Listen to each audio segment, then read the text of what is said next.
Okay, here we go. Thank you so much, Juan. Welcome to What the F is Going On in Latin America, Code Pink's weekly YouTube program of hot news out of Latin America and the Caribbean. We broadcast in partnership with Friends of Latin America and Task Force on the Americas every Wednesday, 4:30 p.m. Pacific, 7:30 p.m. Eastern.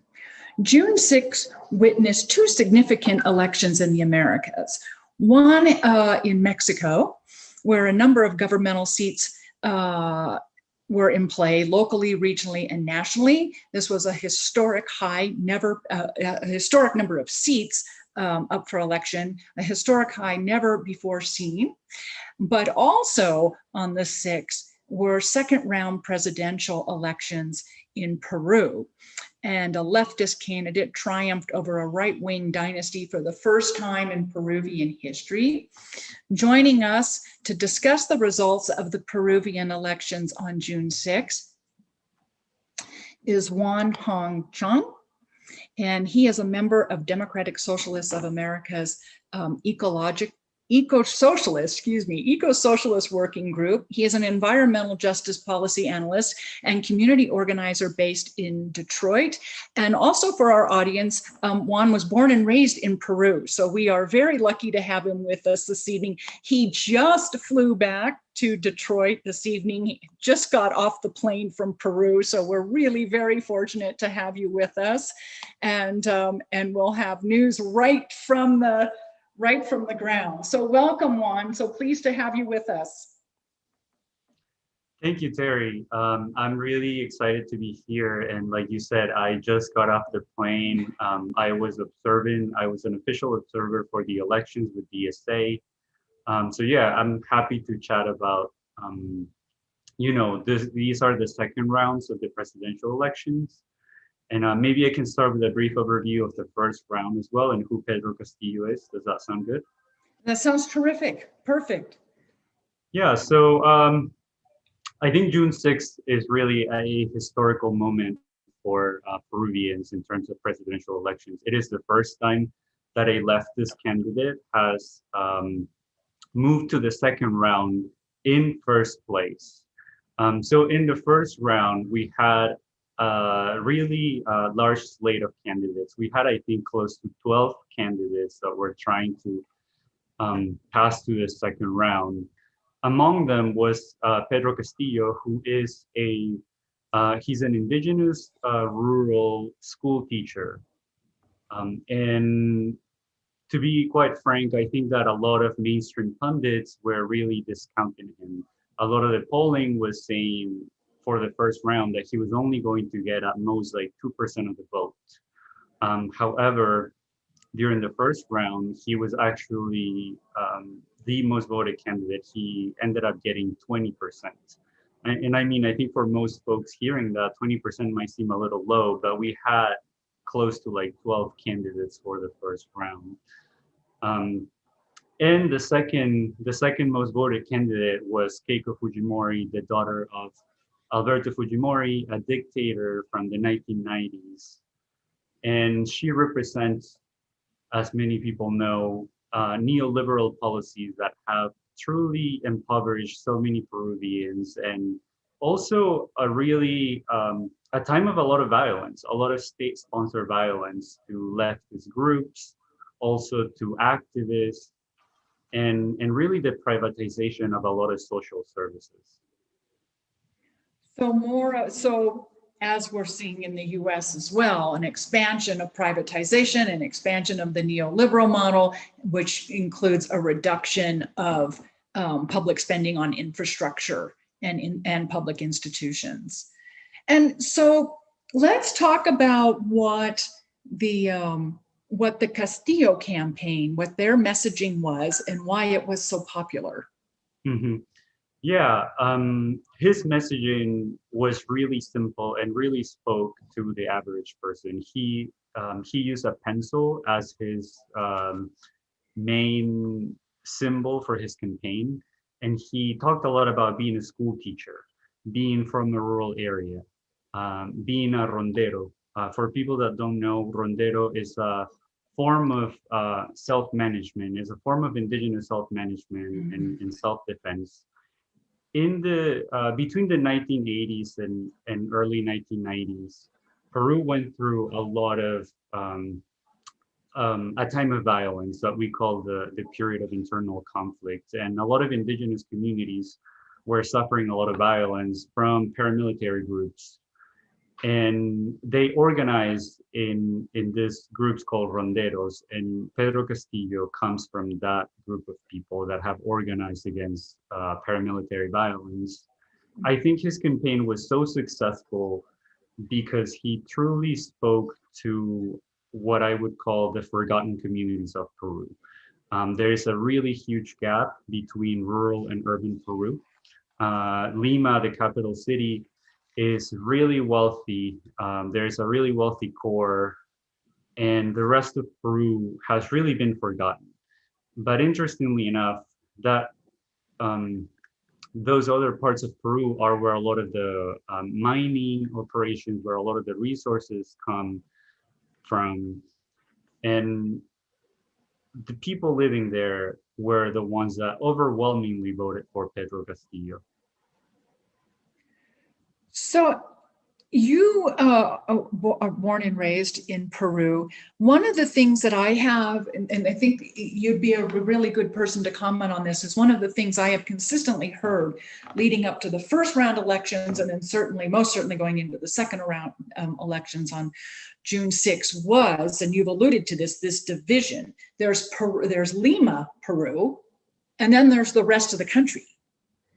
And there's a reason why within the OAS, there's this subgroup called the Lima group, using the name of Lima, Peru as their right-wing subsector of the OAS. And so talk a little bit about that cultural and economic divide to give our audience a little bit of context as to why people voted for Pedro Castillo outside of Lima.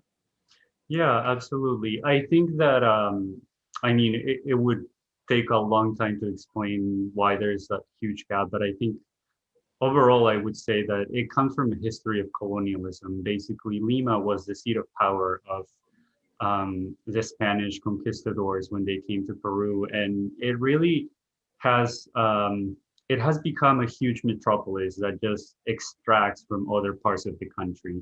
In Lima itself, you can really find almost anything that you would find in most European or North American nations in terms of services, and even like really luxurious things, like really like mansions and things like that. At the same time, even within Lima, there is a huge gap. I don't know if you or people in the audience have heard about the Wall of Shame. People in Lima are well known for actually building walls between high-income neighborhoods and low-income neighborhoods. And the disparity is huge. And I encourage people to just go look for pictures of Lima Wall of Shame, and you would see that on one side you have shanty towns, and on the other side you have mansions with swimming pools and lots of other amenities. Wow, that's so we'll have to Google that. That's a new phrase for me. Lima Wall of Shame. So the first round elections, there were 18 presidential candidates. Am I correct in that number, or close to? It was a huge amount. It was almost impossible to believe anybody could come out of that first round elections with any sort of percentage that would build confidence for the voters. Mm-hmm. Yeah, I think it was 18. Honestly, I can't quite remember the exact number. There were just so many. There were so many. I know at least 12, but it is possible that there were 18. So going into the second round elections, we had Keiko Fujimori, who's father was removed from the presidency as a criminal. She's been in prison herself. She has been indicted and still allowed to run for office, the highest office in the country. And then you have Pedro Castillo. Talk to us about what you saw. Can you tell us where you were, what part of the country you were in observing on the 6th as part of the Democratic Socialists of America's delegation? Yeah, so we mostly stayed in Lima, but we decided also to go to a little bit of the outskirts of the city, which, like I was saying, the closer you are to the core of Lima, it's very wealthy, and the more you go to the outskirts, you start to see those disparities. So we went to a lot of the polling places, which in Peru tend to be high schools or big venues, big public venues. And we didn't observe any irregularities in terms of voting. However, I have to say that there were a lot of irregularities in terms of how the media was portraying the race. The media has played a really huge role in really shaping the narrative around who is Pedro Castillo, who is Keiko Fujimori, and they clearly sided with Keiko Fujimori. There was a really awful campaign calling Pedro Castillo a terrorist, calling him a communist, when none of his proposals are actually related to communism. You know, it's interesting to me, communism, it makes me think of how people in the United States, the media, the US State Department, how they frame Cuba, Venezuela, Nicaragua, and of course, any political candidate at any level throughout Latin America who runs on a populist platform is inferred to be aligned with the nations that the US is clearly against. And I love, and I bring this up because I love that the symbol of Pedro Castillo's campaign was the pencil.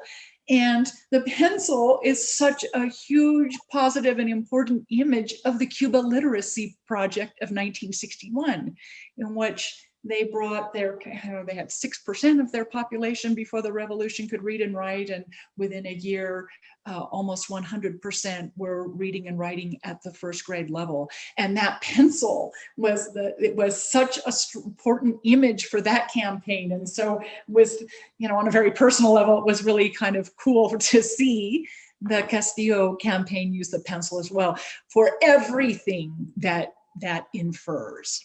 Yeah, it was really a great message. So let's talk about, you mentioned irregularities specific to the media. Can you talk to us about what media it was? Was it Peruvian, international, US, all of the above? What were the outlets you were witnessing?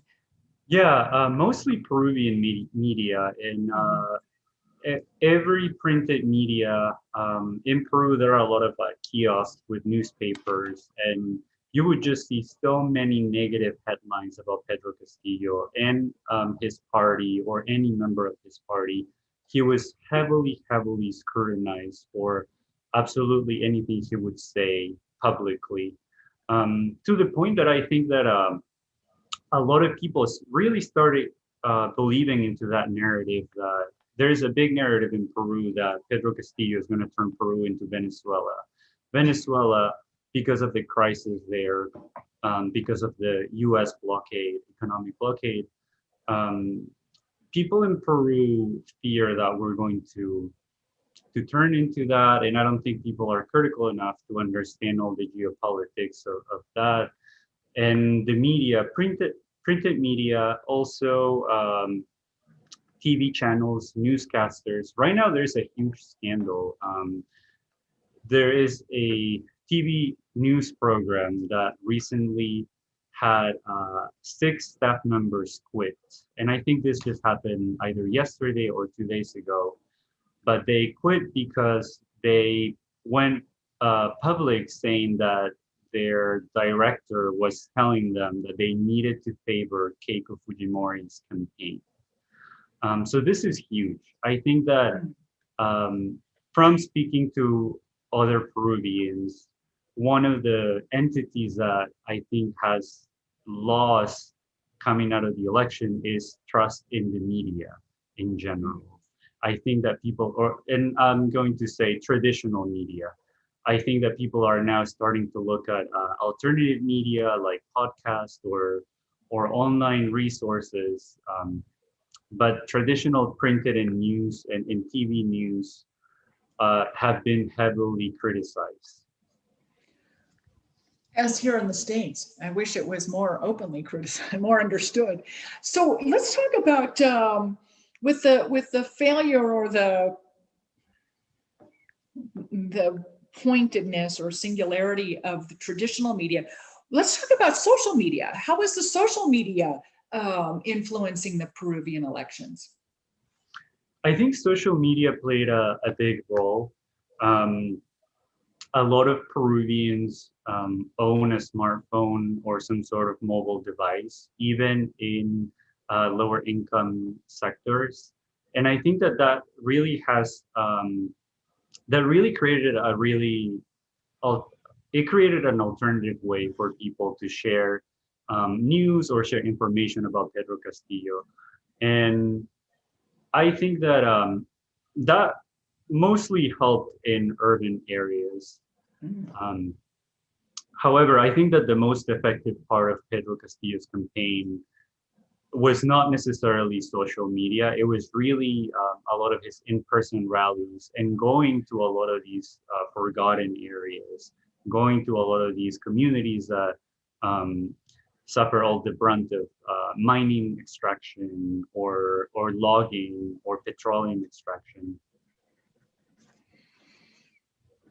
So you've mentioned mining and extraction industries a couple times since we started talking.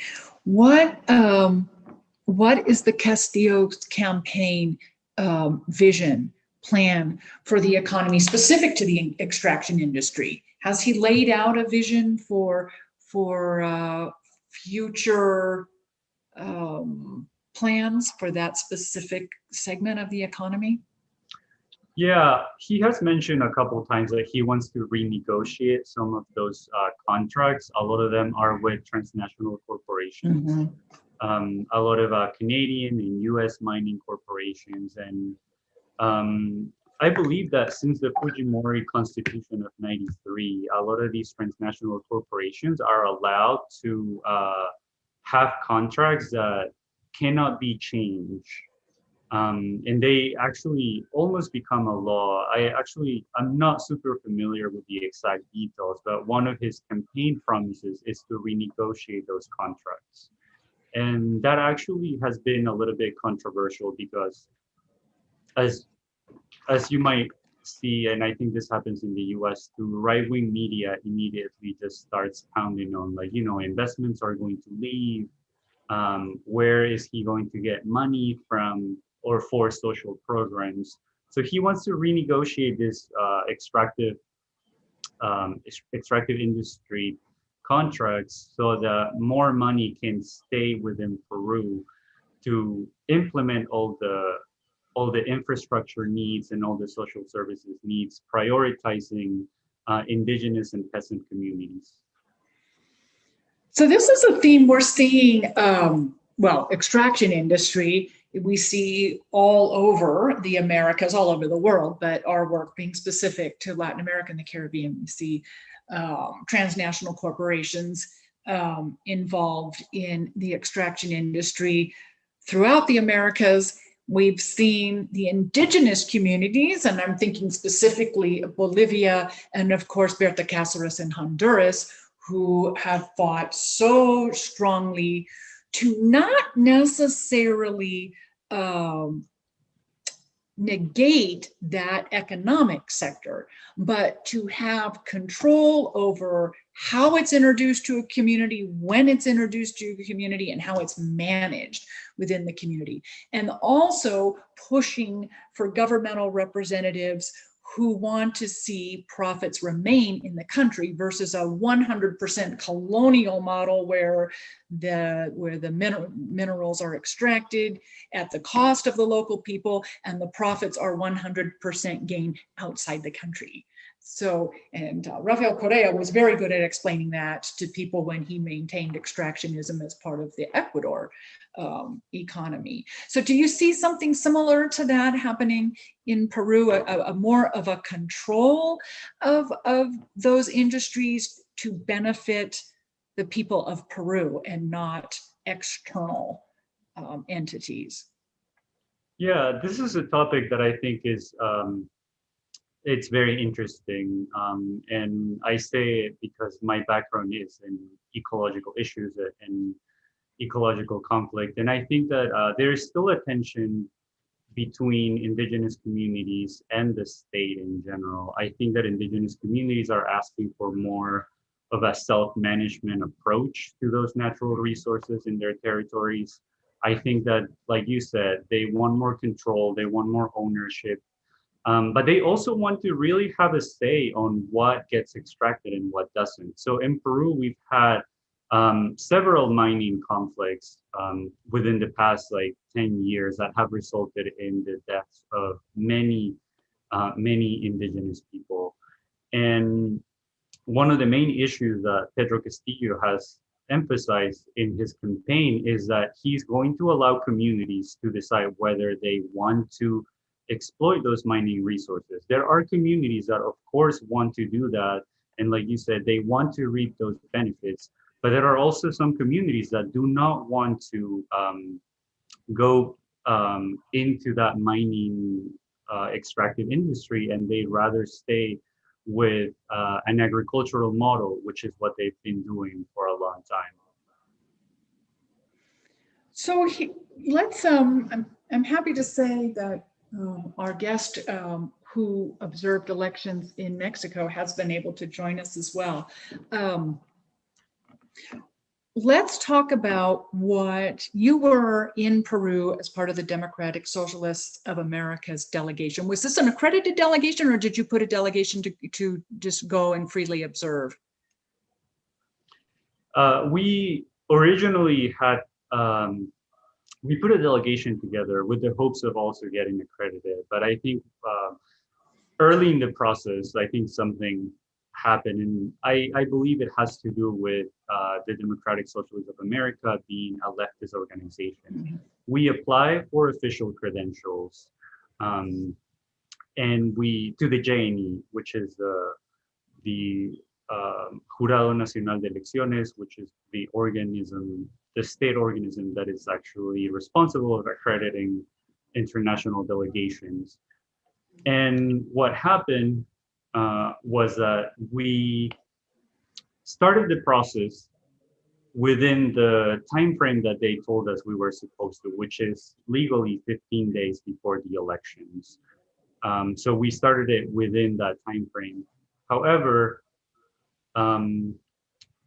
days after, let me backtrack a little, I guess. So we started the process. We heard back from them saying, like, you need to change a few things. You're missing this document. And we submitted all our amendments and resubmitted our credentials application. And then for about a week and a half, we heard nothing. We kept calling them saying like, oh, when are we getting our credentials and whatnot? And the day before we had to depart to Peru, they told us, you're actually submitting this late, so we're not going to approve your credentials. When we said 15 days before the elections, we meant the whole electoral process. So you needed to apply 15 days before the first round, which they never ever mentioned that in any of our communications. So I think that they interpreted the law in a way in which it was not going to be favorable to us. But you went anyway. And how many participated on your delegation? We were, I think, 6 or 7. I'm trying to remember. We had the chair of the International Committee of DSA. He was our delegation chair. and we had two elected officials from the United States, an alderman from Chicago and an assemblywoman from the state of New York, Wow. and that would be three, four. I think we were five. I'm trying to remember who else was there. But we were able to connect with other leftist delegations too, with Progressive International, and also Who with, was also denied accreditation. I think they yes, were given like paperwork after paperwork after paperwork until it became impossible to make the deadline. So that's really, yeah. But you went and the leftist candidate won. And so what do you see this as emblematic for the future of Peru and Latin America? yeah, I think that, like I said earlier, it is a historic moment. We, for the first time in so long, we have a leftist president. And it is so important because it is a rejection of all the neoliberal policies of the past like 30 to 40 years. It is also a rejection of just colonialism and racism, which I believe are so entrenched in Peruvian society. Having an indigenous peasant school teacher be our president is really unprecedented, and it's really hopeful, I think, for the whole region. I think with what's going on in Chile and Colombia, and now in Peru, I think that in South America, there's definitely a new wave to the left that is challenging the Washington consensus. It's challenging the neoliberal order. It's exciting. It's very exciting. And we're seeing it come from the ground up, which is really powerful and very exciting. So Juan, we have our guest from Mexico who was able to join us. And so I wonder if you can stay with us. Let's have Alina talk to us about the elections in Mexico on the 6th, but please stay with us and perhaps we can do a little bit of comparing and contrasting between the two countries. So thank you, Juan, and I want to welcome to our audience Alina Duarte. Alina is a longtime friend of Code Pink and me personally. She was born and raised in Mexico. She is a correspondent for Canel Catorce here in Mexico City, and also correspondent for Sin Censure, which is an online YouTube news program in Spanish, broadcast in the United States on YouTube. So welcome, Alina. So happy to have you with us. And so let's talk about what happened here in Mexico on June 6th. It was a historic election with a historic number of seats throughout the country up for election regionally, well, locally, regionally, and nationally. So why don't we start with a little bit of context leading up to the 6th, and then let's talk about what happened on the 6th. Perfect. Well, Terry, thanks for having me once again here in what's going on. It's not what's going on in Latin America. What's going on? Yeah, exactly. Well, a lot is going on here in Mexico, especially in Mexico City. I'm gonna tell why. But first, just to let the people know how big were these elections of the last Sunday. 20,000 positions were in dispute.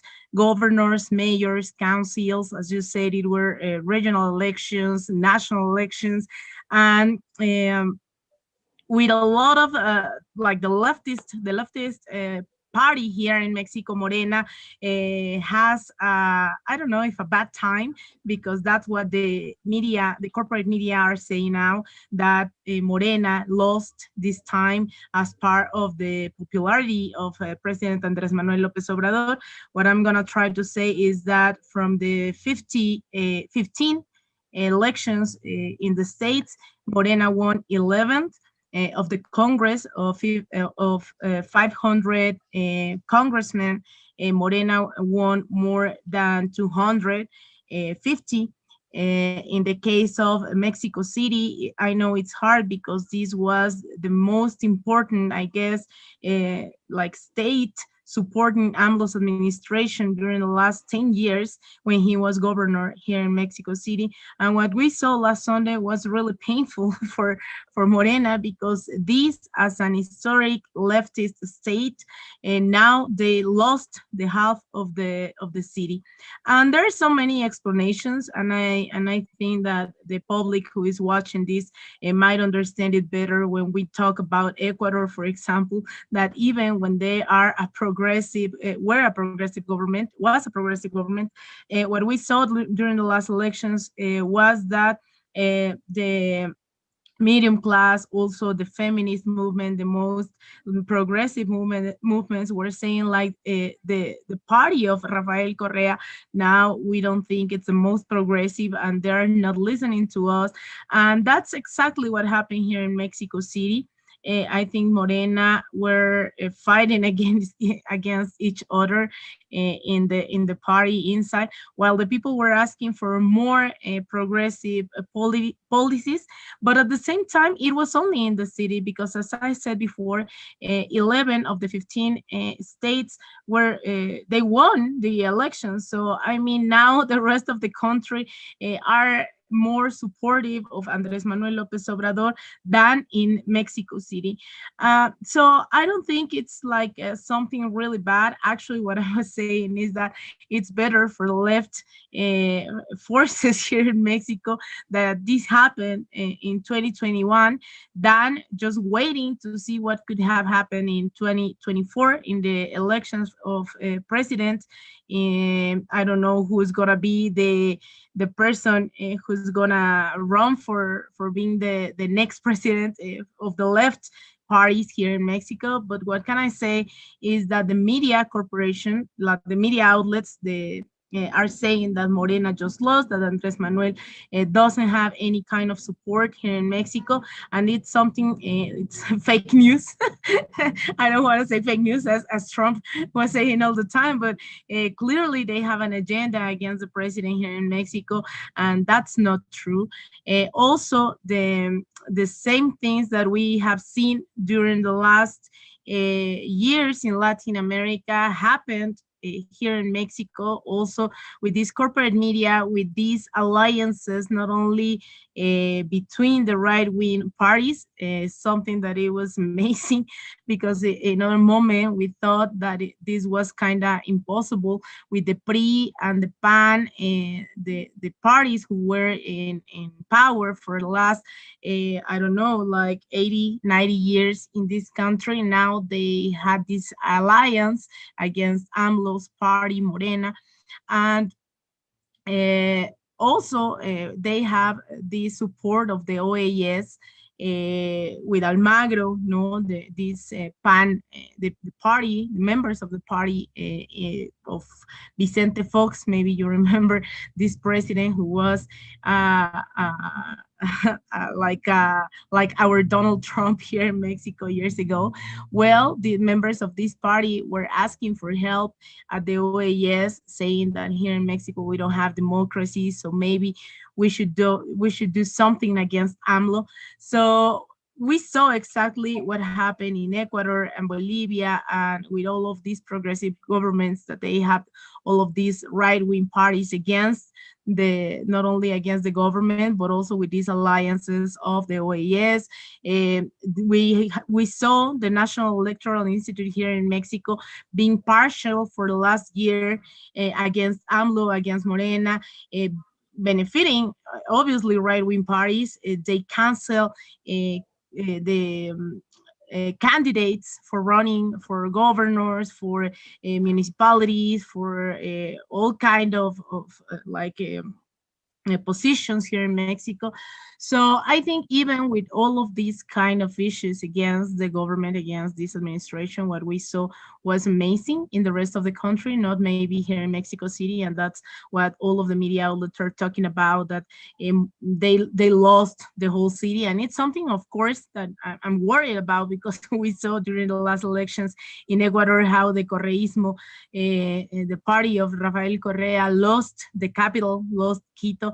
No, there are so many things to think about, and we lost it. So now I think we don't have to be to be wondering what can happen here in this country. We saw it for the last 20 years in Latin America. We saw how these how difficult was for these progressive movements to make these alliances with social movements, with the feminist movement, with the indigenous movement, and Mexico is kind of repeating the same the same things. So I think now Morena, not maybe all of the party, but at least, for example, the General Secretary Citlali Hernandez, and a lot of people like this left party, the left part of this party, they are saying, left party. yeah, because there it's perceived, yeah. we need to say it, but that there is a right wing part of the party who's also trying to make these alliances with these right wing parties that are public right wing parties that work with Peña Nieto's government, with Vicente Fox and Felipe Calderón. So I think this the most progressive part of Morena are saying we need to think what we've been doing wrong. What we need to do. Maybe we need to reconsider not being only these left parties saying all kind of people are welcome. So you have these people representing the bougies in this country and the interest of the right wing, and you have also working class people, you have leaders of social movements. So Morena, it's not a class party, so now I think they're reconsidering after the results what they're gonna do, and I'm glad, as I said before, that this happened in 2021, that this happened now, and we have 3 more years to reconsider what can we do for the next presidential election, instead of just being waiting and thinking that Morena was doing good. People definitely are saying, yeah, and that's something really important, but because even when they lost the election here in Mexico City, the approval of AMLO is more than 60% in the middle of a pandemic. So what people are saying is like, okay, we're going to support the president, but we are not going to support a party that are fighting between each other, that they don't have like a class consciousness, or they are not representing the feminist movement, the indigenous movement. So I think it's important. That doesn't mean that the people are just going to support the right-wing parties. They are supporting the president. If the president says something, they're going to do it. Actually, they are considering all the time mobilizing and showing their support to AMLO in front of National Palace in the mornings. He has a lot of support all the time. Every time that he goes to the States, he has a lot of support. But at the same time, the people are not gonna support a party who are just making a mess and doing wrong. So that's really important. I think we have when I say we, it's like all the progressive movements and parties and forces here in Mexico. I think we have now an opportunity to reconsider alliances, but not alliances between parties, not alliances for going just to vote. Class alliances, gender alliances with consciousness. So I think for us, change happen from the ground. You and I have talked about this. You want to see the change, and Juan has said this too, that with Peru, the movement needs to come from the ground. And in Peru, it's been indigenous people, it's been working people, teachers, union people, and we saw the success of that in Bolivia, and we've seen the lack of that in Ecuador. And so this is interesting that you have mentioned how the June 6 elections turned out in the capital, in Mexico City, CDMX, versus the rest of the country. The rest of the country, you mentioned 11 of 15 states voted Morena. The capital did not. And in Peru, Juan, it was the same. You had Lima against and then the rest of the country. The rest of the country voting in Peru for a more progressive, more leftist candidate and vision for the country. And here in Mexico, it sounds like a very similar thing happened. Yeah, and I don't want to be tough. I don't want to be tough saying like, oh, AMLO doesn't know how to do it, because this happened for the last 20 years in Latin America when we saw that. And I mean, it's natural that all of the leaders of the social movements, all of these progressive leaders and people now are part of the government. But the problem is that they left the streets, they left the schools, they left the media. So we are repeating exactly the same that happened in Ecuador during the last year, that they lost not because they're not progressive, it's because it is not enough, and they need to make this kind of alliances and reconsider that it's not enough only going and vote. People are saying we need to organize, we need more, we need to build something different from what we saw. And I mean, AMLO, he wasn't part of these elites. He was a leader, a real leader of the social movements, and making these alliances, it's how he won in 2018. It wouldn't have, like, it was impossible to think even that he could win without alliances and just thinking about his popularity. He won because he was marching and mobilizing and supporting the teachers, the students, the social movements, the indigenous. So that was AMLO in 2018. So now it's complicated not only for AMLO, but for all these progressive governments in the region, how to keep building this movement while they're government. So it's not something like it's only here happening only here in Mexico, but of course that we need to reconsider not only like the mistakes of the party, because it's not enough just to think, for example, in Venezuela, what the PSV is doing, or how MAS is doing in Bolivia, or Revolución Ciudadana in Ecuador. I mean, it's more than that. It's about how we build alliances with the teachers, with the students. And I know it's difficult because for the last 20 years here in Mexico, more than 20 years, I mean, since the 80s, all of the social movements have been struggling, has been attacked by the governments, by the neoliberalism, and now in the middle of a pandemic, I think it's unfair just to say, let's mobilize and let's do something. Of course, they cannot do that. We're in the middle of a pandemic. In Mexico, we have had, I don't know how many people who have died for the last year. It's difficult to think that we can build something just tomorrow, the day after the elections. But I think we have a big opportunity now.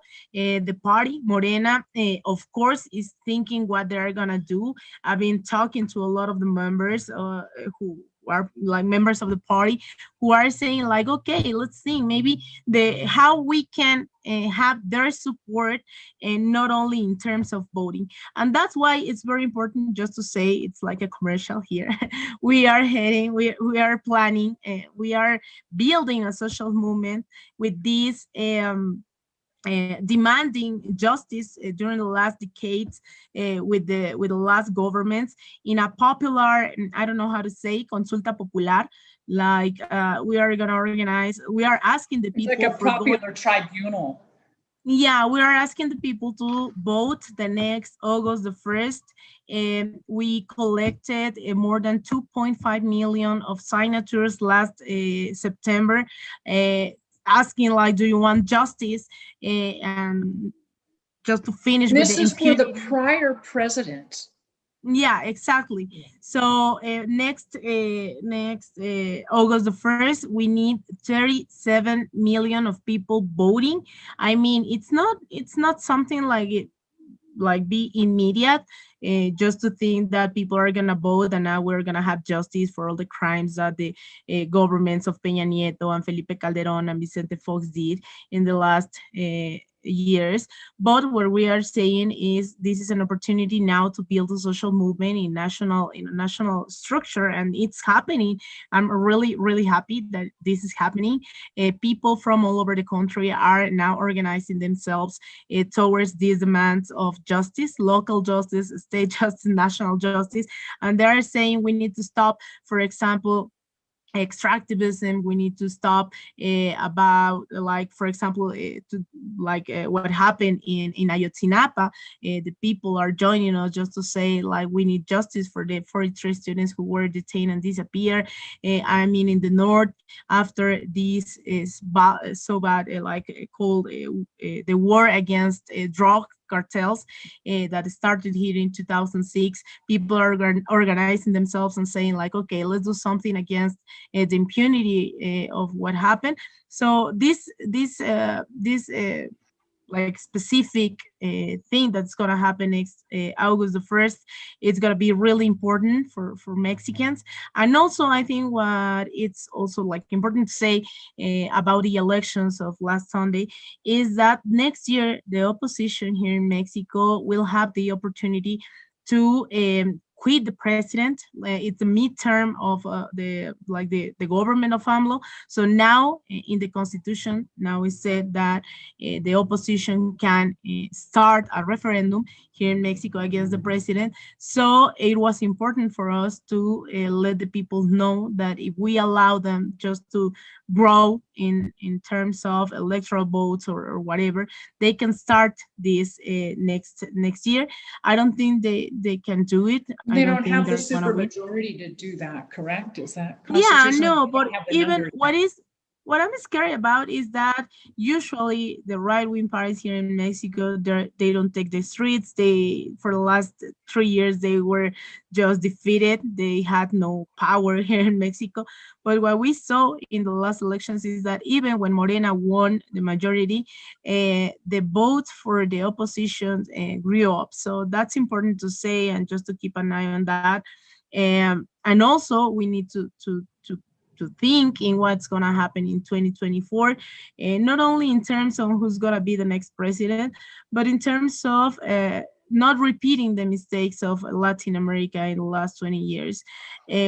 I don't think we are here in Mexico. We have a big problem that we are always looking to the north. We are always looking to the U.S.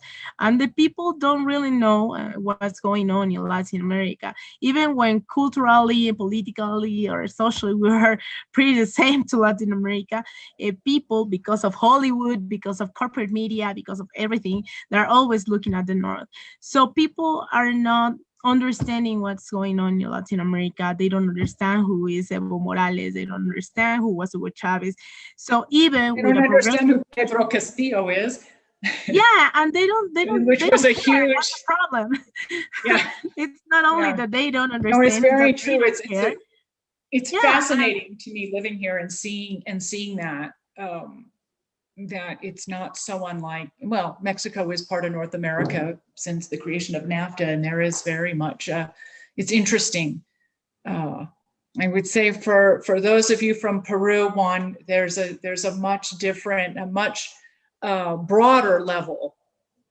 Yeah, but for example, but Peru's not on the border, doesn't have a 3,000-mile border with the United States. Yeah, either. Exactly. And we are 135 millions of Mexicans here in Mexico and 35 millions of Mexicans in the US.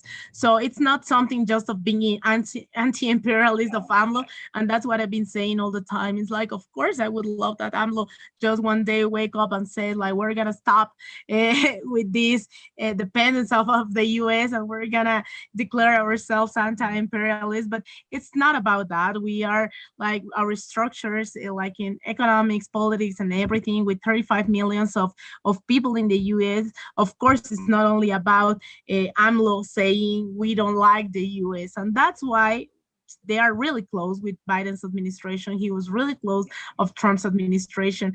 I mean, even when people inside the government might say we need to stop this relationship so unequal, but it's something that it's not gonna happen in the next at least 20 or 30 years. But what I was saying is like, we have now the opportunity after these elections of think what we're gonna do as a progressive movement, I don't know, like the party and all of the alliances what we that we can do, but not in terms of just parties, not in terms of just going vote, in terms of building these movements that we need in 2021. It's not enough. We've seen what happened in Bolivia, even with these alliances with part of the oligarchs, that they were saying like, okay, if we maintain these alliances, they're not gonna complain, they're not gonna do anything. And in the first opportunity they had, they just contributed to a coup. So in Ecuador, it was the same. Even when they were thinking only in electoral terms, they lost the elections. They didn't have the support of the indigenous movement. They didn't have the support of the feminist movement. So I think with all of these things on mind, we can build a real social movement. We need to put some pressure on the government just to think about all the mistakes. For example, in the me as a journalist, I've been thinking in the role of the public media. Here, they're always saying like, we need to be neutral. And it's like, really? They are thinking about neutrality in the TV, in the public channels. Well, they have 99% of the corporate media attacking them like all the time. So those kind of mistakes, I mean, we cannot repeat that kind of thing. So let's see what happened for the next at least months. And now in the party, they're gonna rebuild the party because they were waiting for the elections to change, for example, the president of the party, the general secretary. So that's what we are gonna see in the next months. In terms of government, today it was not that like a big news, but now AMLO changed one of their ministries of Hacienda. I don't know how to say it, like, I don't know, like well, one of the ministries, not that important. It's not defense, it's not something, but we're gonna see, and it's something that we are waiting for, that maybe there are some ministries who are gonna just I don't know who are gonna be the new ones, but we're gonna see some changes in the government. Also, I don't know if the media, the public media, are gonna take some like kind of decisions on what to do for the rest of the administration. So there was a lot on the table the last Sunday, but for me the most important thing is that now we have the opportunity to rethink, to rebuild what we've been doing for the last at least 2 years and a half. Wow. So the 6th was a big day. A big day in Peru, big day in Mexico, and it's fascinating to hear everything that's in play internally within Partido Morena and within the government itself here in Mexico. And I know, Alina, you and I have talked how important it is to have the social movements, the movement on the ground from the streets and community up. And Juan, this is what you witnessed on the 6th with the Castillo campaign, that those were the people he appealed to, those were the people he motivated, and those are the people that turned out and voted. And that's the energy. It's such a, and I know we've talked about this theme, this is a recurring theme on our program, how important it is for the candidates to come out of the movement versus a candidate creating the movement. It has to come out, and then whether the party is in power or not, you still have that power base, as we saw with the MAS in Bolivia. Lost the presidency in a coup, but were able to hold the power base together and come back. So what, any closing comments, Juan? What would you like to add before I let you both go? Yeah, I just want to add that I agree with that assessment of Latin America. I think that we really need popular movements to really guide the electoral politics. I think that in Peru, there was another leftist party who didn't do as well as people were expecting to. Nuevo Peru, which was a more progressive, or actually no, the coalition Juntos por el Perú was also a leftist progressive party. But like you said, I think that there is a little bit of a disconnect sometimes between a more technocratic left, who often doesn't look at popular movements, and Pedro Castillo did that greatly. He spoke to the average Peruvian, and he motivated us to just like come out and vote for him. The thing that I want to mention too, that I think was different from what happened in Ecuador too, when there were two leftist candidates, is that in Peru, and I think this was huge for Pedro Castillo winning, was that the left aligned behind him. Even though there were some ideological differences between leftist parties in Peru, they all aligned behind him. And I think that the left wins when it's able to carry the popular sentiment, the popular movements, but also when it stays together and it doesn't like just fight between each other. Yeah. Yeah, the unity versus the factionalization. That's a huge point to make. So I want to thank both of our guests for this fabulous hour of conversation. I learned a lot, and I hope our audience did as well. So thank you, Alina Duarte here in Mexico City. Alina's with Canel Catorce and Sin Censure, and Juan Jhong Chung from Detroit, just in tonight from Peru, literally got off the plane and plugged into his laptop to talk to us. And Juan, just to remind the audience, is an eco-socialist with Democratic Socialists of America and a community organizer based in Detroit. So thank you, both of us. A pleasure to have this conversation. I'm so thankful for your time, and it was a great educational opportunity for myself and the audience. And we'll see you next time. And I can just remind our audience that What the F is going on in Latin America broadcasts on YouTube Live every Wednesday, 4:30 p.m. Pacific, 7:30 p.m. Eastern. And also don't forget to catch Code Pink Radio every Thursday, 11 a.m. Eastern, 8 a.m. Pacific on WBAI New York City, WPF Washington, D.C. Okay, everyone, thanks again. So great to have this conversation. Thank you. Thank you.